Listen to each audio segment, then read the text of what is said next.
Everyone, আশা করি সবাই খুব ভালো আছেন। আমি আনন্দিতা, সবাইকে স্বাগত জানাই আমার চ্যানেলের আরেকটি নতুন ব্লগে। লাস্ট সপ্তাহে কয়েকদিন বৃষ্টি পড়ার পরে আজকে বাইরের ওয়েদারটা একদম ঝলমলে আর পরিষ্কার। কিছুদিন মেঘলা ওয়েদার থাকার পরে এরকম ঝলমলে রোদ দিলে মনটাও যেন বেশ ভালো হয়ে যায়। আমাদের প্রত্যেকটি মানুষেরই নিজের বাড়ির কোনো একটা কোণা বা ঘরের কোনো একটা জায়গা খুব প্রিয় হয়। সে জায়গাটি কোনো মানুষের নিজের ড্রয়িং রুমের একটা ছোট কোজি কর্নারও হতে পারে, বা কোনো মানুষের নিজের বেডরুমে কোনো একটা জায়গা সুন্দর করে সাজিয়ে রাখা সে জায়গাটাও হতে পারে। ঘরের ওই প্রিয় জায়গাটা কোনো মানুষের আবার নিজের রান্নাঘরটাও হয়, আবার কোনো মানুষের নিজের হাতে সাজানো ব্যালকানি বা টেরিসের নিচের ফুলের বাগানটাও হয়। আর আমরা প্রত্যেকটি মানুষ নিজের ঘরের ওই প্রিয় জায়গাটাতে দিনের ব্যস্ততার মধ্যে একটু সময় কাটাতে ওইখানে সবাই ভালোবাসি। আর আমার এই ছোট্ট অ্যাপার্টমেন্টের আমার সবচেয়ে প্রিয় জায়গা হচ্ছে আমার ঘরের এই ছোট্ট ব্যালকানিটা। ব্যালকানি থেকে দাঁড়িয়ে সামনের এই ভিউটা দেখতে অপূর্ব সুন্দর লাগে।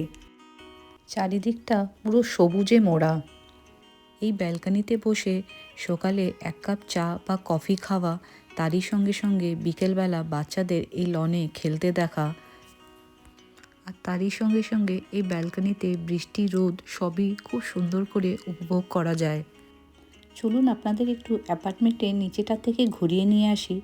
আমি আমার অনেক ভিডিওতে আমাদের সোসাইটির ভেতরে নানা রকমের লেবু গাছের কথা বলেছি। চলুন আজকে সোসাইটির ভেতরে কত রকমের লেবু গাছ আছে আপনাদের একটু ঘুরিয়ে দেখাই।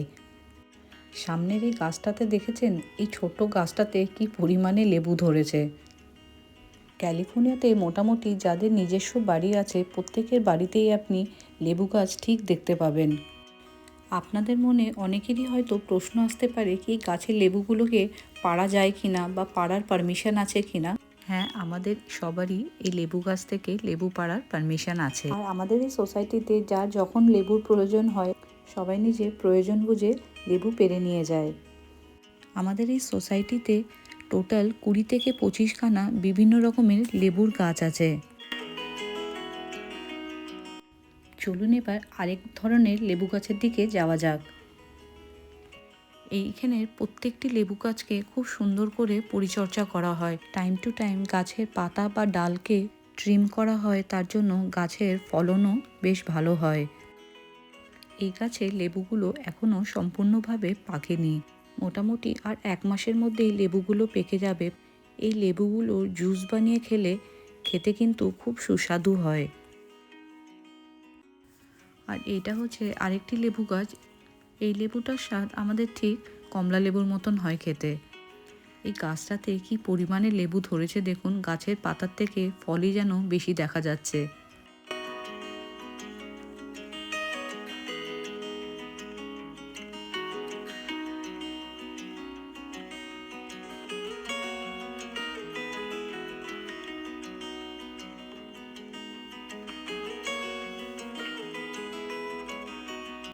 এটি হচ্ছে আরেক ধরনের লেবু।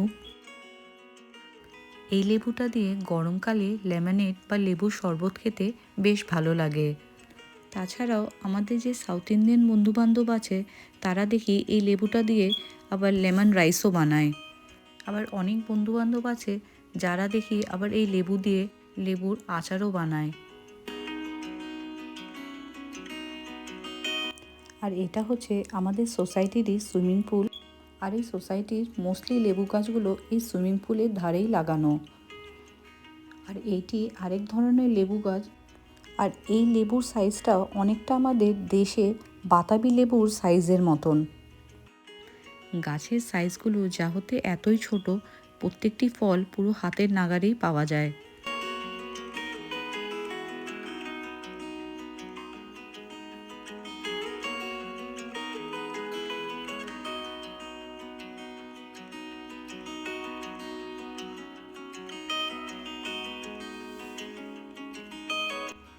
সোসাইটির এই লেবু গাছ থেকে লেবু শুধু অ্যাপার্টমেন্টের লোকজনই পারে না, আমাদের যদি কেউ বন্ধুবান্ধব আসে তারাও এই গাছ থেকে লেবু পেড়ে নিয়ে যায়। লেবুর এমনিই এত হেলথ বেনিফিট, আর তার উপরে গাছ ভর্তি এই ফ্রেশ আর অর্গ্যানিক লেবু দেখে কারই বা পারতে ইচ্ছা করবে না বলুন। বাজারে যতই লেবু পাওয়া যাক, গাছের এই ফ্রেশ আর অর্গানিক লেবু পাড়ার আনন্দটাই কিন্তু আলাদা। চলুন, আপনাদের অনেক লেবু গাছই দেখানো হলো, এবার ঘরে ফিরি। ঘরে গিয়ে আবার দুপুরের লাঞ্চ তৈরি করতে হবে।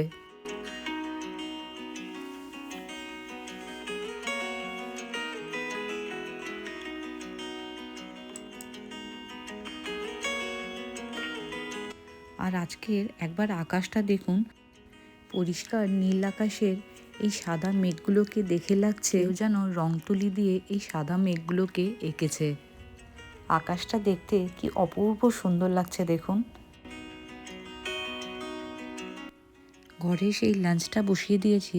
আজকে বৃহস্পতিবার, আমাদের নিরামিষ, তাই আজকের লাঞ্চের মধ্যে বানাবো একটু পটল আলুর কষা করে তরকারি, ফুলকপি পোস্ত আর ডাল। আমেরিকাতে ইন্ডিয়ান স্টোরগুলোতে সব সবজি পাওয়া গেলেও এই পটলটা মাঝে সাঝেই আসে, আর পটল যখনই ইন্ডিয়ান স্টোরে আসে ঠিক কিনে নিয়ে আসি।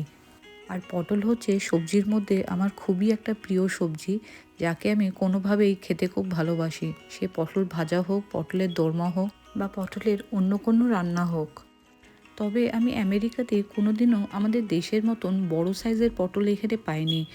এখানে যে পটলগুলো পাওয়া যায়, পটলের সাইজগুলো একটু ছোট হয়, তার জন্য পটলের ভেতরে পুর ভরে কোনো রান্নাবান্না ঠিক করা যায় না। মশলাটার মধ্যে একটু জিরে বাটা, আদা, টমেটো আর কাঁচা লঙ্কা, সামান্য একটু ধনে গুঁড়ো আর রঙের জন্য একটু কাশ্মীরি লাল মির্চ দিয়েছি। মশলাটা কষানো হয়ে গেছে, তার জন্য আগের থেকে ভেজে রাখা পটল আর আলুটা এবার মশলাতে দিয়ে দিলাম। পটল আলুগুলো মশলার সাথে অনেকটাই কষানো হয়ে গেছে, এবার একটু হালকা করে গরম জল দিয়ে দিলাম।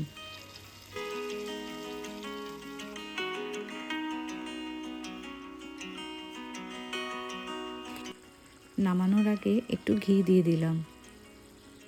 নিরামিষ দিনগুলোতে একটু ঘি দিয়ে তরকারি রান্নাবান্না করলে খেতে কিন্তু বেশ ভালোই লাগে। আর এদিকে ফুলকপি পোস্তর জন্য ফুলকপিগুলোকে ভাজতে বসিয়ে দিয়েছি। প্রথমে ভাবলাম একটু আলু পোস্তই বানাবো, তারপরে ভাবলাম ফুলকপি দিয়েই পোস্ত বানিয়ে ফেলি। সাধারণত এই ফুলকপি পোস্ত করলে আমি কোনো হলুদ দিই না। তারপরে ভেজে রাখা ফুলকপির সঙ্গে কাঁচা লঙ্কা আর পোস্ত বাটাটা দিয়ে দিলাম।